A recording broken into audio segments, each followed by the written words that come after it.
يا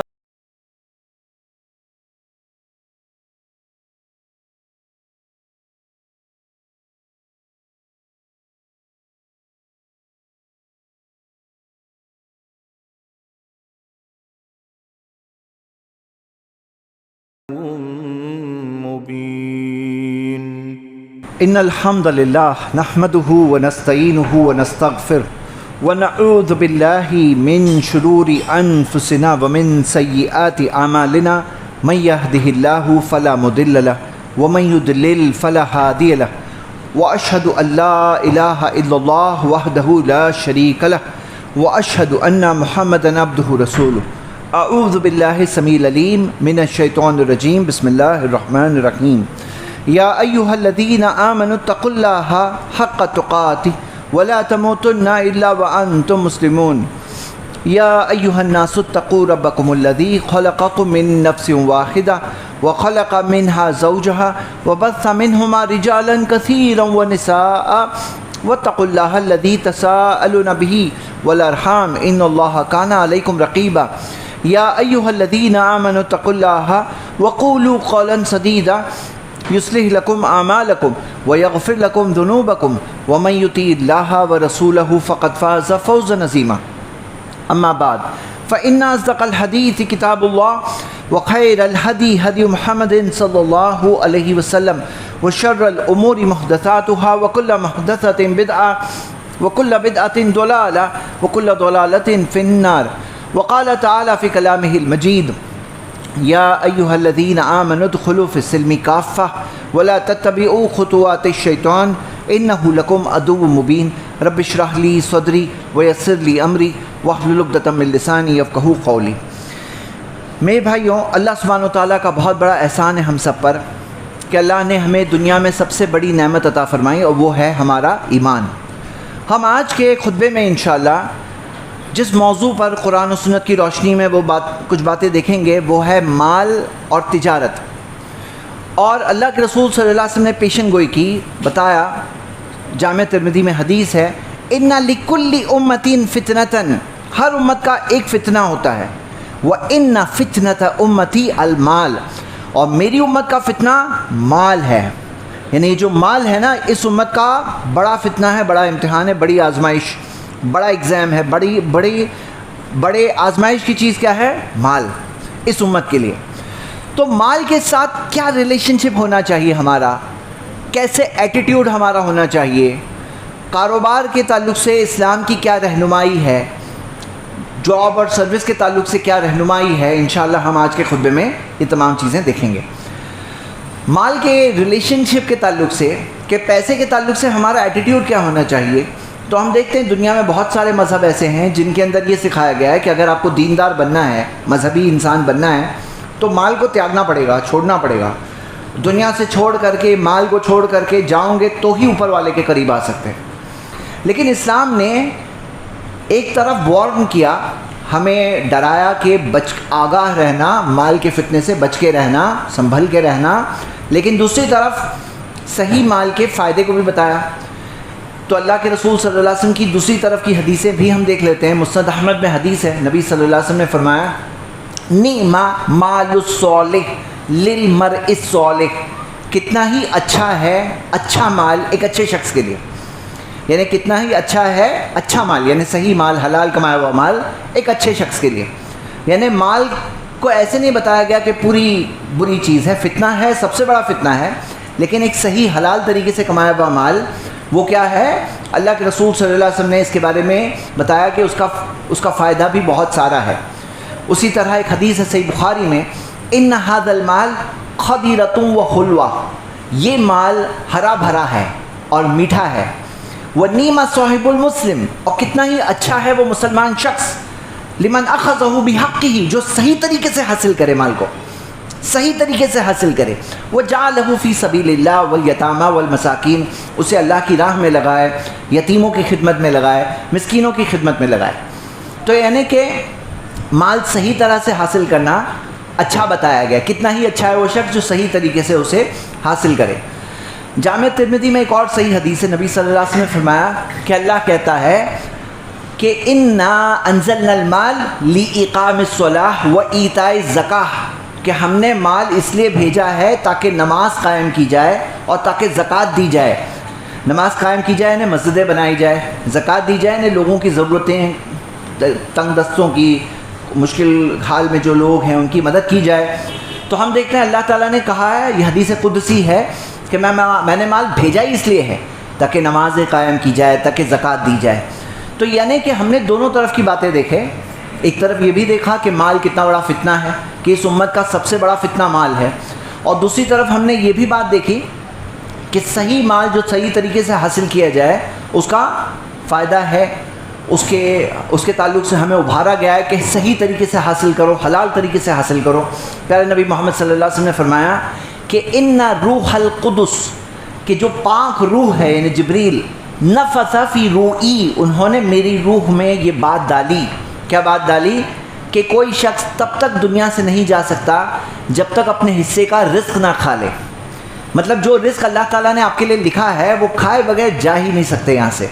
تو اللہ کے رسول صلی اللہ علیہ وسلم نے فرمایا کہ اسی وجہ سے اتقوا اللہ، اللہ سے ڈرو، فاجملوا فی الطلب، اور اچھے طریقے سے حاصل کرو.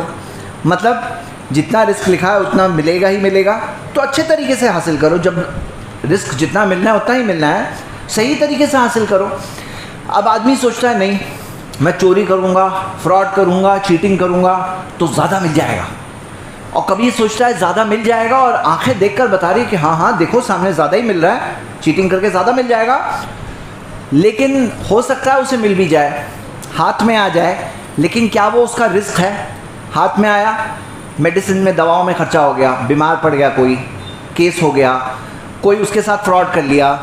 مطلب سمجھنا کیا ہے، اصل رزق کیا ہے ایک انسان کا؟ رزق جتنا لکھا ہے اتنا ہی ملنے والا ہے. تو نبی صلی اللہ علیہ وسلم نے فرمایا فجملوا فی الطلب، اچھے ہی طریقے سے پھر حاصل کرو، جتنا ملنا ہے اتنا ہی ملنا ہے نا. تو غلط طریقے کرو گے تو بھی اتنا ہی ملے گا، صحیح کرو گے تو ہی اتنا ہی ملے گا. تو صحیح طریقے سے حاصل کرو. پھر مطلب یہ ہمیں ابھارا گیا ہے کہ اس کے امتحان میں پھسلنا نہیں. اللہ تعالیٰ نے فرمایا کہ اے ایمان والو، سورہ منافقون کی آیت ہے کہ تمہیں تمہارا مال اور تمہاری اولاد فتنے میں نہ ڈال دے. تو یہ مال جو فتنہ ہے، اس کی فتنے میں ہمیں بچ کے رہنا ہے، سمجھ کے رہنا ہے. تو پہلی بات آج کے خطبے کی آ چکی ہے، وہ یہ ہے کہ مال کو صحیح طریقے سے حاصل کرنا ہمیں سکھایا گیا. دوسری چیز، دوسرا پوائنٹ، اور وہ یہ ہے کہ میرے بھائیوں، دین اسلام نے کیا سکھایا ہمیں سکھایا فائدہ مند بنو، فائدہ مند بنو. اب یہ بات آپ کہوں گے کہ جو موضوع میں نے خطبے کا کیا بتایا ہے، مال، کاروبار، یہ ہے ہمارا آج کا موضوع خطبے کا. تو فائدہ مند بننا، یہ کیا بات، اس سے کیا کنیکشن ہے؟ اللہ کے رسول صلی اللہ علیہ وسلم نے فرمایا کہ احب الناس الی اللہ انفعہم للناس، سب سے پسندیدہ لوگ اللہ کے نزدیک وہ لوگ ہوتے ہیں جو سب سے زیادہ فائدہ مند ہوتے ہیں. جو لوگ سب سے زیادہ فائدہ مند ہوتے ہیں، اللہ تعالیٰ کو ایسے لوگ سب سے اچھے لگتے ہیں. انفعہم للناس، اس کا تعلق بزنس سے کیا ہے؟ بزنس میں تو ہم سے پیسے کا سوچتے ہیں، نہیں. ہمیں اسلام نے سکھایا تم جہاں رہو گے نا، تم یہ سوچو گے میں فائدہ مند کیسے ہو سکتا ہوں. تو بزنس کے اندر نیڈ فلفلمنٹ جس کو کہتے ہیں، یعنی کہ مثال کے طور پر کوئی کہے کہ بھائی گنجے کو جس نے کنگھی بیچ دیا تو بہت بڑا سیلز مین ہے. تو اسلام کے حساب سے نہیں، جو اس کی ضرورت کی چیز اس کو دو، لوگوں کی ضرورتیں پوری کرو، پیسہ خود بخود کماؤ گے. تم لوگوں کی ضرورتیں پوری کرو، تم اگر فائدہ مند ہو تو پیسہ تمہیں خود بخود ملے گا. یہاں سمجھنا کیا ہے، انفعہم للناس. اب جیسے کوئی کاروبار سوچے کہ میں کیسے فائدہ مند بن سکتا ہوں، میرا جو پروڈکٹ ہے، اب میں کپڑے بنا رہا ہوں، میرے کپڑے کیسے اور اچھی کوالٹی کے بن جائے، اور بہتر اچھے کیسے بن جائے، زیادہ فائدہ مند کیسے بن جائے، ویلیو فار منی میں کیسے دوں. مطلب جو پیسہ سامنے والا میرے پاس خرچ کر رہا ہے اس کے لیے اس کو ویلیو ملنی چاہیے. انفعہم للناس، یہی چلے گا مومن کے دل میں. تو یہ ایک بہت اہم چیز ہے جو دین اسلام نے ہمیں سکھائی، جو فلاسفی ہے، مطلب جو ہمیں سوچ دی گئی ہے، وہ سوچ یہی دی گئی ہے کہ تمہیں سوچنا ہے فائدہ مند کیسے بنو. کوئی ایمپلائی ہے، کوئی شخص ہے کہیں پہ جاب کر رہا ہے، کام کر رہا ہے، اب وہ سوچا میں فائدہ مند کیسے بنوں، میں کیسے زیادہ فائدہ پہنچاؤں. مجھے بتاؤ کہ آج کی تاریخ میں جہاں پہ کام چوری عام ہے، چیٹ ہونا، چیٹنگ، فراڈ عام بات ہے، اس کے اندر ایک سنسیئر انسان، ایک خالص مخلص انسان جو یہ سوچتا ہے کہ مجھے اللہ دیکھ رہا ہے، بھلے ہی باس نہیں دیکھ رہا ہے، بھلے ہی سی سی ٹی وی نہیں لگا ہو، یا لگائے تو بھی کوئی دیکھے گا نہیں سی سی ٹی وی کو، لیکن مجھے اللہ تو دیکھ رہا ہے، میرے فرشتے تو میرے اعمال لکھ رہے ہیں. انفعہم للناس، میں فائدہ مند کیسے بنوں؟ جو میں کوشش کر رہا ہوں امانت داری، جو سیلری لے رہا ہوں اس کی امانت داری میں کیسے کروں؟ تو ہم دیکھتے ہیں اللہ کے رسول صلی اللہ علیہ وسلم نے غلام کے بارے میں کہا، وہ غلام جو اللہ کا بھی اچھا بندہ ہو اور اپنے مالک کا بھی اچھا غلام ہو، اسے دگنا انعام ملے گا، ثواب میں دگنا ثواب ملے گا. تو آدمی سوچے کہ کیسے میں فائدہ پہنچاؤں، جو میں سیلری لے رہا ہوں اس کے اندر امانت داری کیسے کروں، کیسے میں بینیفیشیل بنوں. دیکھو بھائی، ایک ہوتا ہے کام کرنا، ایک ہوتا ہے کام میں مقصد. مقصد کیا ہوتا ہے؟ فائدہ پہنچانا. تو اب کوئی ایک شخص جو کام کرے، اب اپنے باس کے ساتھ خیر خائی کرے، جس کے لیے کام کر رہا ہے اس کے ساتھ خیر خائی کرے کہ یہاں پر اس کا چل رہا ہے. مثال کے طور پہ کسٹمر بہت آ رہے ہیں، یہ پروڈکٹ مانگ رہے ہیں اور ہمارے پاس اسٹاک نہیں ہے. اب آدمی کام کر رہا ہے، بولے میرا کام تھوڑی ہے، میں آرڈرنگ ڈپارٹمنٹ کا تھوڑی ہوں، میں تو سیلز ڈپارٹمنٹ میں ہوں، بھائی میرا کوئی کام نہیں ہے. لیکن جو آدمی یہ سوچتا ہے انفعہم للناس والی جو حدیث جو سوچا، بولے فائدہ کس چیز میں ہے، تو وہ باس کو بتاتا ہے کہ باس یہ چیز ریکوائرمنٹ ہے ہمارے کاروبار میں، یہ چیز کا ڈیمانڈ آ رہا ہے، یہ چیز ہمارے پاس ہے نہیں، ہم نے یہ سٹاک رکھا ہے، یہ سٹاک کی جگہ ہمیں یہ سٹاک رکھنا چاہیے. مطلب بات سمجھو میرے بھائیوں، خیر خائی کسے کہتے ہیں؟ الدین النصیحہ، صحیح مسلم کی حدیث ہے. دین خیر خائی کا نام ہے. دین جو نام ہی ہے خیر خائی کا، یعنی دین اسلام نے سکھایا ہی خیر خائی ہے. تو خیر خائی کرے گا انسان تو کتنا ہی قیمتی امپلائی بنے گا کہ کوئی شخص جو اللہ کا اچھا بندہ ہے، اللہ کا اچھا بندہ ہے، اللہ مجھے دیکھ رہا ہے، اس وجہ سے میں اچھا رہوں گا کیونکہ اللہ مجھے انعام دے گا، اپنی امانت داری کا انعام دے گا. جو سیلری دے رہا ہوں اس سے بہت زیادہ میں دوں گا ریٹرن میں. تو فائدہ مند جو ہوتا ہے، ایسے چیز کو، حصے کو کبھی نکالا نہیں جاتا ہے. بات سمجھی آتی ہے؟ ایسوں کی قدر حقیقت میں ہوتی ہے، بھلے ہی وقتی طور پہ مشکلیں آئے، لیکن حقیقت میں ایسے لوگوں کی بہت قدر اس دنیا میں بھی ہے. آخرت کے اعتبار سے تو قدر ہے ہی، آخرت میں تو انعام ملے گا ہی، لیکن دنیا میں بھی ایسے لوگوں کی بہت قدر ہے. اگلے پوائنٹ کی طرف چلتے ہیں، اور وہ یہ ہے جس کو ہم کہتے ہیں آج کی زبان میں ایکسلنس. یعنی کیا؟ ایک ہوتا ہے میڈیم، میڈیوکر، اور ایک ہوتا ہے بالکل اعلیٰ معیار، ایکسلنٹ لیول. تو دین اسلام میں ہمیں یہ سکھایا گیا المحسن یحب الاحسان. صحیح بخاری کی حدیث ہے کہ اللہ کے ناموں میں سے ایک نام ہے المحسن، اچھا کرنے والا. احسان کو پسند کرتا ہے. احسان یعنی بہترین طریقے سے کرو، یہ پسند کرتا ہے. تو جیسے آپ نے مشہور حدیث سنی ہوگی، ان اللہ جمیل ویحب الجمال، اللہ خوبصورت ہے، خوبصورتی کو پسند کرتا ہے. اس کی شرح میں علماء نے یہ بھی بتایا ہے کہ خوبصورتی میں کئی قسم کی خوبصورتی ہوتی ہے. نماز پڑھ رہے ہو تو خوبصورتی سے نماز پڑھو، صدقہ کر رہے ہو تو صدقہ دے رہے ہو تو خوبصورتی سے صدقہ دو. جو بہترین صدقہ کون سا ہے؟ سیدھے ہاتھ سے کیا دے رہے ہو، الٹے ہاتھ کو بھی نہیں معلوم پڑ رہا ہے. کیا کر رہے ہو؟ خوبصورتی سے کرو. اسی طرح مینیجر ہو، خوبصورتی سے مینیج کرو. امپلائی ہو، خوبصورتی سے کرو. باس ہو تو خوبصورتی سے مینیج کرو اپنی کمپنی کو، اپنے کام کو، کاروبار کو. اسلام نے ہمیں سکھایا کہ تمہیں کوشش کیا کرنا ہے؟ بیسٹ بننے کی کوشش کرنا ہے، اللہ کی مدد سے بہترین بننے کی کوشش کرنا ہے. یعنی جو کام کر رہے ہو، جو کیٹیگری میں تم اپنا ہاتھ رکھو، جہاں پہ اپنا قدم بڑھاؤ، وہاں پہ تم یہ سوچو کہ میں اس میں سب سے بیسٹ بنوں گا، جو کروں گا میں بیسٹ بنوں گا. یہی ہمیں سکھایا گیا ہے. نماز پڑھتے ہیں، کون سی صف بہترین صف ہے؟ پہلی صف. ہاں، یہ نہیں کہا گیا آخری صف کے نمازی بن جاؤ، پہلے صف کی نمازی بنو. یعنی ہمیں سوچ ہی یہ بتائی گئی ہے کہ جو کرنا ہے اس میں تمہیں سب سے آگے رہنا ہے. اور جنت کے اندر ہمیں کیا دعا کرنے سکھایا گیا کہ جنت کی دعا کرو تو کون سی دعا کرو؟ کہ وَإِذَا سَأَلْتُمُ اللَّهَ فَاسْأَلُوا لِلْفِرْدَوْسِ، کہ جنت کی دعا کرو تو جنت الفردوس کی دعا کرو. یعنی ایسا کوئی نہیں کہ اللہ درمیان میں میڈیم کوئی جگہ دے دے مجھے، میڈیم یا نیچے کی جگہ دے دے لیکن پہنچ جاؤں جنت میں. نہیں، جنت کی دعا کرو تو جنت الفردوس کی دعا کرو کہ سب سے اونچی جنت، سب سے اعلیٰ جنت کی دعا کرو. تو میرے بھائیوں، ہمیں دین اسلام نے سوچ کیا سکھایا کہ سب جو کرو بہترین طور پہ کرو. یہ ساری چیزوں میں آپ دیکھو گے، نماز پڑھو تو بہترین طور پر پڑھو، جیسے کہ الوداعی نماز پڑھ رہے ہو. صدقہ دو تو بہترین صدقہ دو. اپنے صدقے کے بعد میں کسی کو تکلیف مت پہنچاؤ، لوگوں کو یاد مت، احسان مت جتلاؤ. یہ سارے آداب سکھائے گئے ہمیں. یعنی جو کام کرو اس کے اندر کوشش یہ ہونی چاہیے کہ میں کیسے اس میں بیسٹ بن جاؤں. اسی طرح کوئی انسان جب جاب کرتا ہے وہاں پہ کوشش کرتا ہے میں کیسے بہترین بنوں گا. بہترین بننے کا یہ مطلب نہیں نماز نہیں پڑھنے نہ جائے. نماز کا ٹائم آ گیا، اب تو اللہ کا حق ہے ہم پر، جس نے ہمیں سب سے زیادہ سیلری دی. بھائی باس کیا سیلری دے گا؟ سب سے زیادہ سیلری ہمیں کہاں سے مل رہی ہے؟ رب العالمین سے. ایک ایک سانس سیلری ہے ہماری، ایک ایک دل کی دھڑکن سیلری ہے. اللہ کے انگنت احسان ہے ہم پر. تو نماز کا وقت آ گیا تو سوال ہی نہیں ہوتا کہ میں نماز چھوڑوں. نماز کا وقت آ گیا، نماز تو پڑھنا ہی ہے، اس میں کوئی سوال ہی نہیں ہوتا کہ میں نماز نہ پڑھوں، کیونکہ مومن نماز نہیں پڑھے ہو ہی نہیں سکتا. لیکن نماز پڑھنے کے بعد میں اب تم دیکھ لو کہ ایک مومن جب آ گیا نا کام پر، تو اب مومن کیا سوچے گا؟ کیسے میں بیسٹ طریقے سے کروں، جو کر رہا ہوں بہترین کیسے کروں. اللہ کی مدد مانگوں، میں اکیلا نہیں ہوں. میں کہیں بھی کسی بھی چیز میں اکیلا نہیں ہوتا ہوں، کام کرتا ہوں تو بھی اکیلا نہیں ہوتا ہوں. اللہ کی مدد ہوتی ہے میرے ساتھ، کیونکہ میں اللہ کے لیے کرتا ہوں. جینا مرنا میرا اللہ کے لیے ہے. انا جو پڑھے نا قربانی کے ٹائم پہ کیا دعا پڑھے تھے؟ قل انا صلاتی، کہو بے شک میری نماز، وہ نسکی میری قربانی، وہ محیایا میری زندگی، وہ مماتی وہ میری موت، للہ رب العالمین، سب اللہ ہی کے لیے جو سارے جہانوں کا رب ہے. میرا جینا مرنا اللہ کے لیے. اللہ کی تو مدد میرے ساتھ میں مانگتا ہوں، ہر قدم بقدم مانگتا ہوں، ہر لمحہ اللہ کی مدد مانگتا ہوں. جینا مرنا اللہ کے لیے. کام بھی کرتا ہوں، حلال روزی کماتا ہوں تاکہ میں اپنی جائز ضرورتوں کو پوری کروں. وہ بھی ایک بہت بڑی جد و جہد ہے. نبی صلی اللہ علیہ وسلم نے فرمایا کفا بالمرء اثما ان یضیع من یقوت، ایک شخص کے گنہگار ہونے کے لیے اتنا ہی کافی ہے کہ جن کی کھلانے کی ذمہ داری اس پر تھی وہ ان کو ضائع کر دے.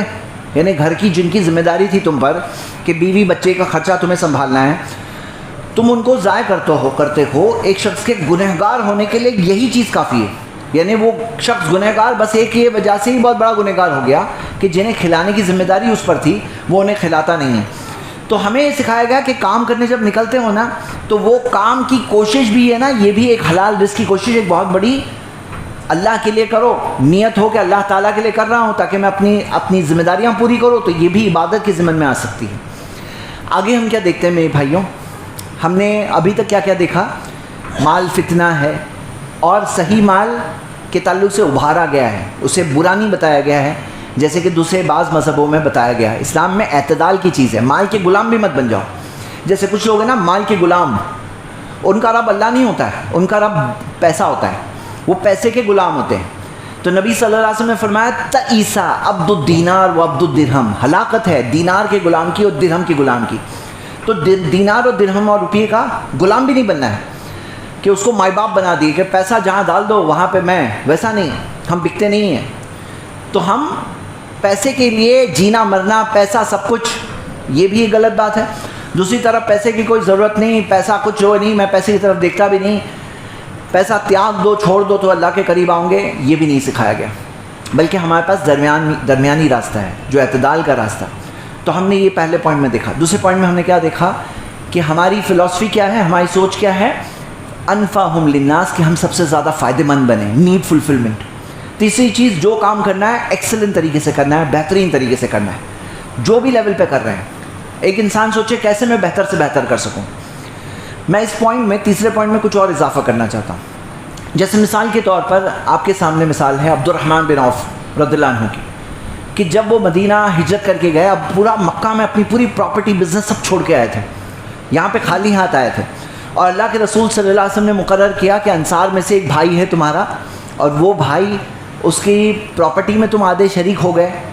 تو عبد الرحمن بن عوف کے بھی بھائی مقرر ہوئے تھے، لیکن انہوں نے کہا کہ مجھے بتاؤ بازار کہاں ہے، بازار کہاں ہے. بازار میں گئے، اللہ کے احسان سے انہوں نے کمایا. جب ان کا انتقال ہوا تو کتنے بڑے مالدار، یعنی آج کے زمانے کے جو انڈسٹریلسٹ جو لیول کے ہوتے ہیں وہ لیول کا مال تھا ان کا، عبد الرحمن بن عوف رضی اللہ عنہ کا. تو ہمیں کیا سکھایا گیا کہ جیسے بڑے بڑے صحابہ، ابو بکر رضی اللہ عنہ تاجر تھے، عثمان رضی اللہ عنہ تاجر تھے، عمر رضی اللہ عنہ تاجر تھے. تو ان کی تجارت کی مثالیں ہمارے سامنے کہ جس کے اندر تجارت بھی کیا، انہوں نے حلال پیسے بھی کمائے، اسے اللہ کی راہ میں خرچ بھی کیے. تو میرے بھائیوں یہاں پہ بات کیا ہے، کچھ ایسی چیزیں ہوتی ہے، ہمارا اگلا پوائنٹ یہی ہے، جو سسٹمز میں شمار ہوتی ہے. سسٹم مطلب کیا؟ مثال کے طور پر ایک دکاندار ہے، اس نے کام شروع کیا. آپ نے بچپن میں دیکھا ہوگا کہ یہ چاکلیٹ بیچتے تھے بچپن میں. اب 20 سال گزر گئے، 20 سال بعد جا کے آپ دیکھ رہے ہو تو ابھی بھی وہ چاکلیٹ بیچ رہے ہیں. اچھی بات ہے، محنت کی کمائی. یاد رکھیے دو کمائی جو سب سے اچھی ہے، ایک ہے محنت کی کمائی اور ایک ہے بیع المبرور، ایسی تجارت جو صحیح حلال تجارت ہے. یہ سب سے اچھی کمائی ہوتی ہے.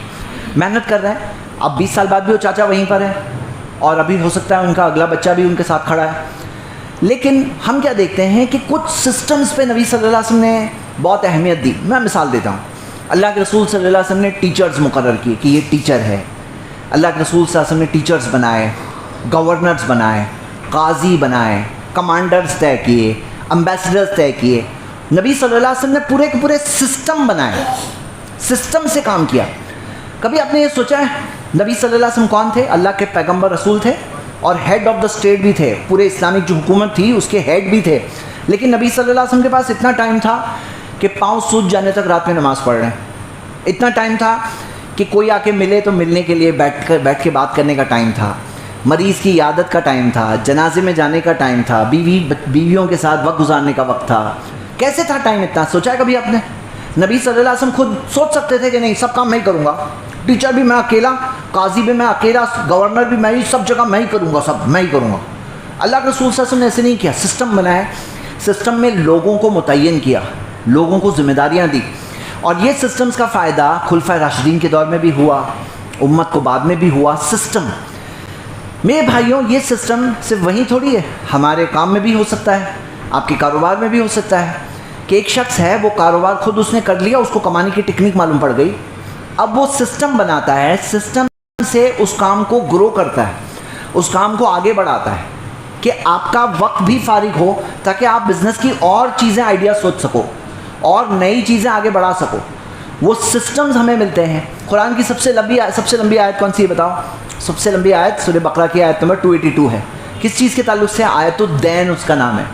آیت الدین یعنی قرض کے تعلق سے آیت. اس آیت میں کیا بتایا گیا ہے؟ قرآن کی سب سے لمبی آیت میں, اس آیت میں قرضہ جب دو یا لو تو لکھ لو, اس کے 2 گواہ بنا لو. یاد رکھ سکتے تھے, کوئی بولے نہیں یاد رکھیں ہم, لیکن نہیں, کہا گیا نہیں لکھو.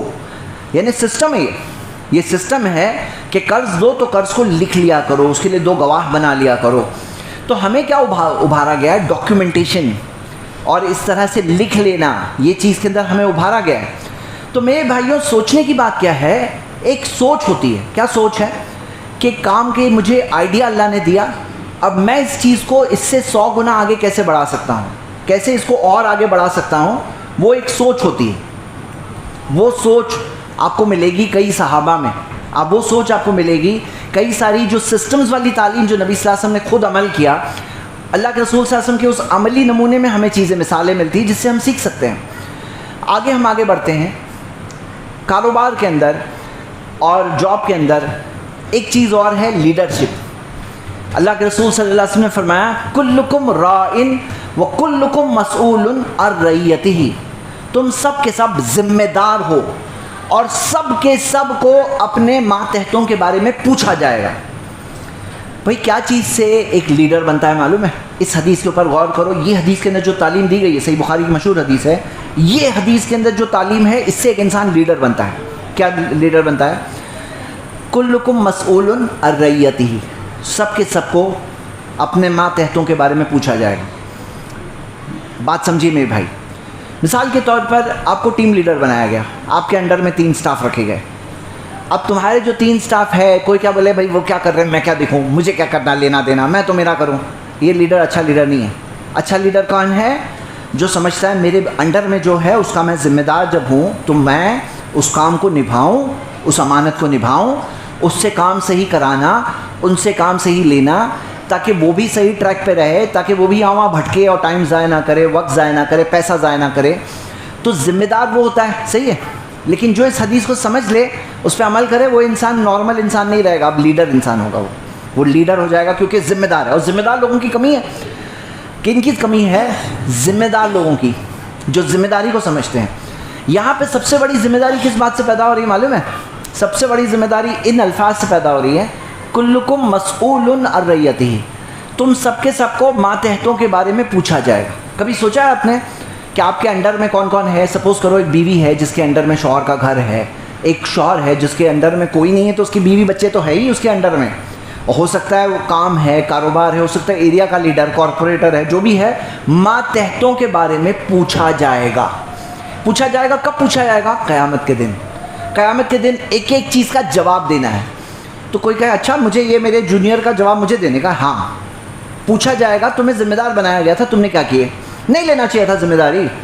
اگر ایسا ہے ذمہ دار جب لے رہے ہو، ذمہ داری لے رہے ہو، اس کا پرٹیکولر انکریمنٹ ہوتا ہے، اس کا پرٹیکولر پیکیج ہوتا ہے، تو پھر تمہیں پوچھا بھی جائے گا اس کے بارے میں.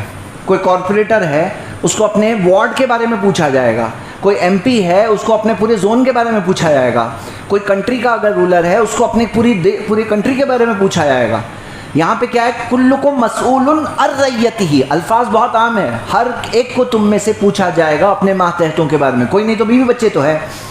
تو اس سے کیا بات پیدا ہو رہی ہے، لیڈرشپ والی چیز پیدا ہو رہی ہے. آگے ہم کیا دیکھ رہے ہیں، اور یہ لیڈرشپ بہت ضروری ہے کوئی بھی کام کو آگے بڑھانے میں.